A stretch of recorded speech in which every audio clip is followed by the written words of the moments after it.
नमस्कार दोस्तों, आप सभी का एक बार फिर से स्वागत है। तो सिंपली अगर हम समझें तो सपोर्ट वह एरिया जहां से प्राइस नीचे नहीं जा रहा है और रेजिस्टेंस वह एरिया जहां से प्राइस ऊपर नहीं जा रहा है। अब हम देखते हैं सपोर्ट और रेजिस्टेंस के टाइप। तो सपोर्ट एंड रेजिस्टेंस की क्लासिफिकेशन को समझने के लिए हम इसे दो भागों में बांट सकते हैं। पहला है स्टैटिक सपोर्ट एंड रेजिस्टेंस यानी कि स्थिर सपोर्ट एंड रेजिस्टेंस, और दूसरा है डायनामिक सपोर्ट एंड रेजिस्टेंस यानी कि movable support and resistance. Static support and resistance को चार्ट पर ड्रॉ किया जाता है। इन्हें अगर एक बार प्राइस पर ड्रॉ कर दिया जाए तो यह अपनी पोजीशन चेंज नहीं कर सकते हैं, जैसे कि हॉरिजॉन्टल सपोर्ट एंड रेजिस्टेंस या ट्रेंड लाइन। इन्हें अगर हम चार्ट पर एक बार ड्रॉ कर दें तो ये अपनी पोजीशन स्वयं चेंज नहीं कर सकते हैं। नेक्स्ट देखें तो डायनामिक सपोर्ट एंड रेजिस्टेंस। इस प्रकार के सपोर्ट एंड रेजिस्टेंस प्राइस के साथ साथ मूव होते हैं, जैसे कि मूविंग एवरेज, इचिमोकू सिस्टम। ये क्लासिफिकेशन सिर्फ एक तरीका है सपोर्ट एंड रेजिस्टेंस को देखने का।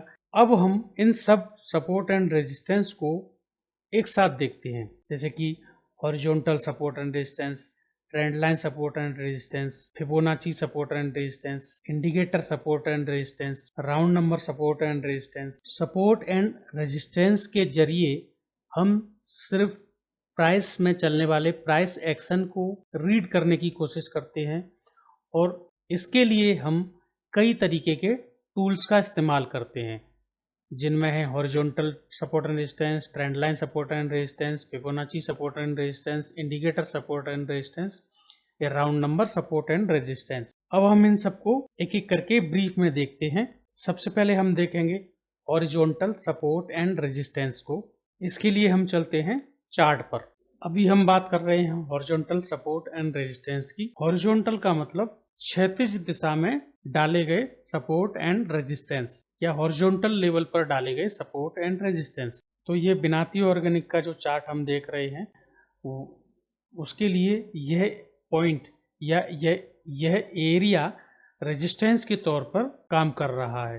तो यह इस प्राइस के लिए हॉरिजॉन्टल रेजिस्टेंस कहलाएगा।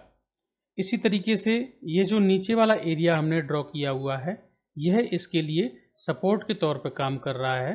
तो यह एरिया या पॉइंट्स बिनाती ऑर्गेनिक के शेयर प्राइस के लिए हॉरिजॉन्टल सपोर्ट कहलाएंगे।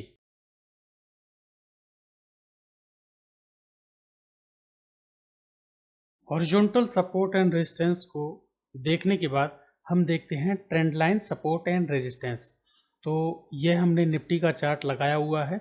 निफ्टी ने नवंबर से नीचे की तरफ चलना शुरू किया और नीचे चलने के बाद ये वापस से ऊपर की तरफ गई, लेकिन एक पर्टिकुलर पॉइंट पर, यह जो पॉइंट है उसे हम हॉरिजॉन्टल लाइन में ड्रॉ नहीं कर पा रहे हैं। फिर भी निफ्टी यहाँ से ऊपर नहीं गई। तो निफ्टी का जो प्राइस है उसके लिए यह पर्टिकुलर पॉइंट या एरिया एक तरीके से रेजिस्टेंस के तौर पर काम किया और निफ्टी का प्राइस नीचे की तरफ आ गया। इन दोनों पॉइंट्स को मिलाकर के, ये जो पहला पॉइंट था और ये दूसरा पॉइंट था, एक ट्रेंड लाइन ड्रॉ की। अब जब तीसरी बार निफ्टी का प्राइस इस लेवल के आसपास या ट्रेंड लाइन के आसपास आया, ठीक वहीं से इसने मूवमेंट नीचे की तरफ ले ली।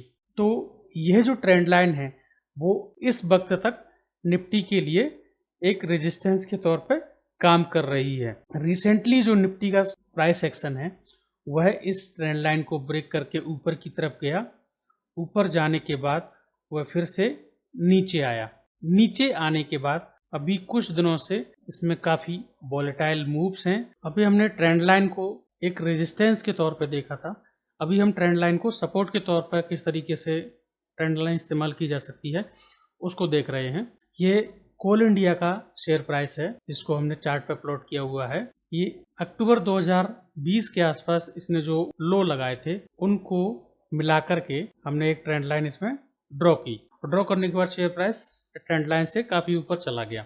ऊपर जाने के बाद धीरे धीरे प्राइस ऊपर चलता गया और फिर लगभग अप्रैल 2021 को उस ट्रेंड लाइन के पॉइंट या एरिया के आसपास आकर के शेयर प्राइस वापस ऊपर की तरफ रिवर्स हो गया।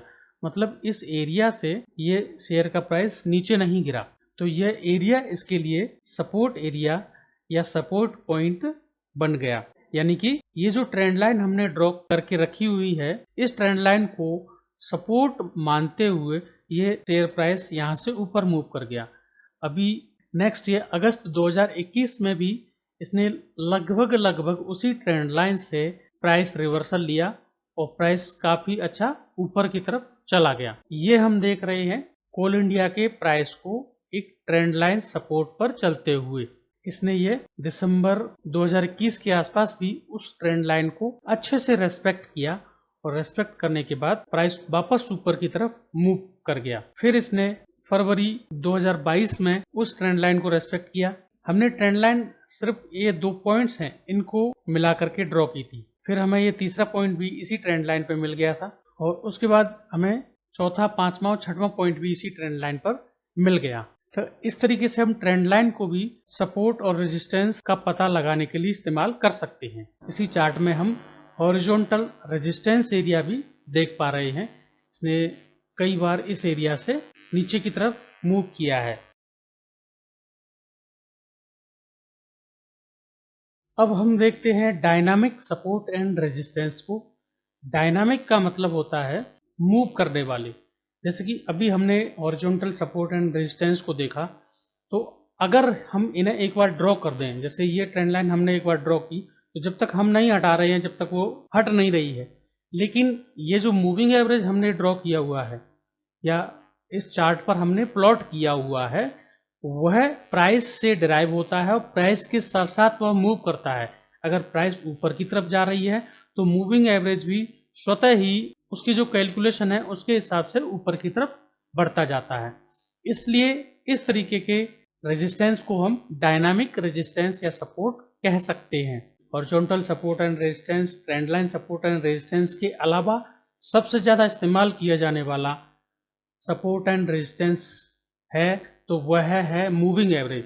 चाहे वो एक्सपोनेंशियल मूविंग एवरेज हो, चाहे सिंपल मूविंग एवरेज हो, या मूविंग एवरेज से डिराइव होने वाले ट्रेडिंग सिस्टम जैसे कि इचिमोकू ट्रेडिंग सिस्टम हुआ। अब हम इसी कोल इंडिया के चार्ट को वीकली टाइम फ्रेम पर देखें और इसका जो मूविंग एवरेज है 200, इसको हम 100 मूविंग एवरेज कर लें तो हमें ये काफ़ी अच्छे से एक रेजिस्टेंस के तौर पर काम करता हुआ दिखाई दे रहा है। अगस्त 2015 के बाद यह कोल इंडिया का शेयर प्राइस 100 वीकली ईएमए से नीचे आया और उसके बाद इस मूविंग एवरेज को वह काफ़ी अच्छे से रेस्पेक्ट देता हुआ नीचे आ रहा है।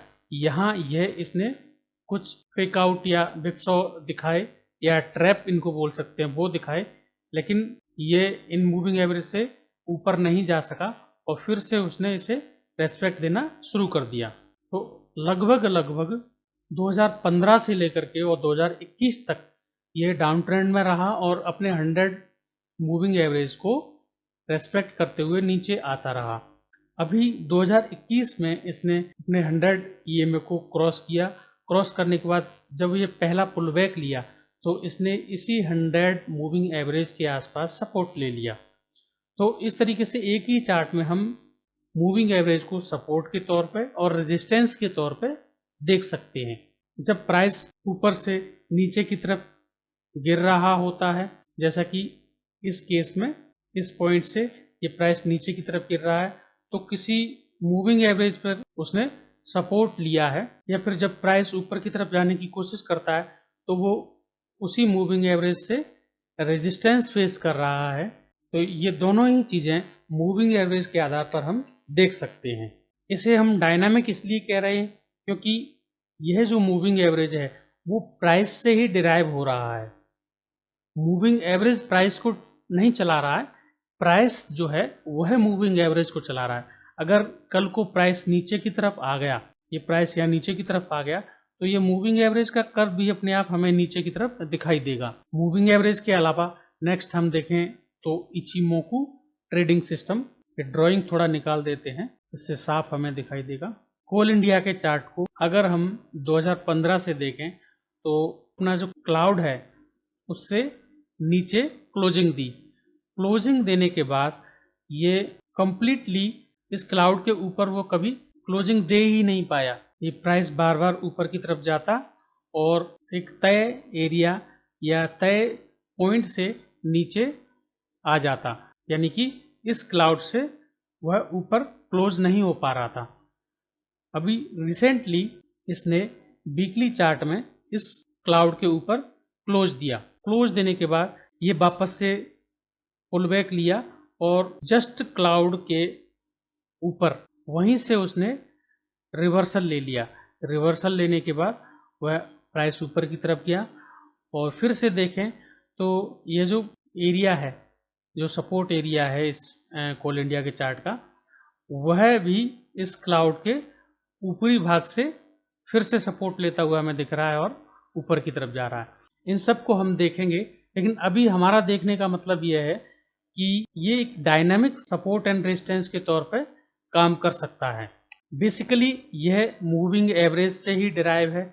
ये जो लाइनें हैं वह अलग अलग मूविंग एवरेज को दिखा रही हैं। जैसे कि ये जो पहली लाइन है वो 9 मूविंग एवरेज को दिखा रही है और ये जो दूसरी लाइन है वो 26 मूविंग एवरेज को दिखा रही है।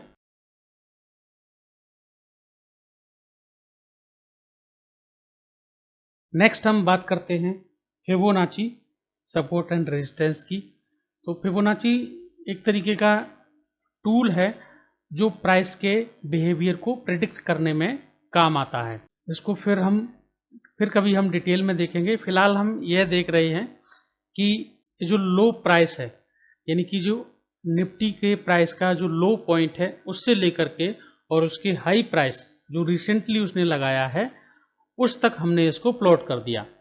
प्लॉट करने के बाद अब हम ये देखते हैं कि ये जो पुलबैक ले रहा है तो वह एक फिक्स पैरामीटर यानी कि 23.6 जो परसेंटेज है उसके आसपास ले रहा है और उससे वहाँ रिवर्सल ले रहा है। यहाँ हमें हॉरिजॉन्टल सपोर्ट और रेजिस्टेंस भी दिखाई दे रहे हैं, लेकिन अगर फिबोनाची के बेसिस पे देखें तो ये पुलबैक में जब इसने पुलबैक लिया तो एक फिक्स रेशियो यानी कि 23.6 के आसपास ही इसने पुलबैक लिया और वहीं से सपोर्ट लेकर के प्राइस ऊपर की तरफ गया।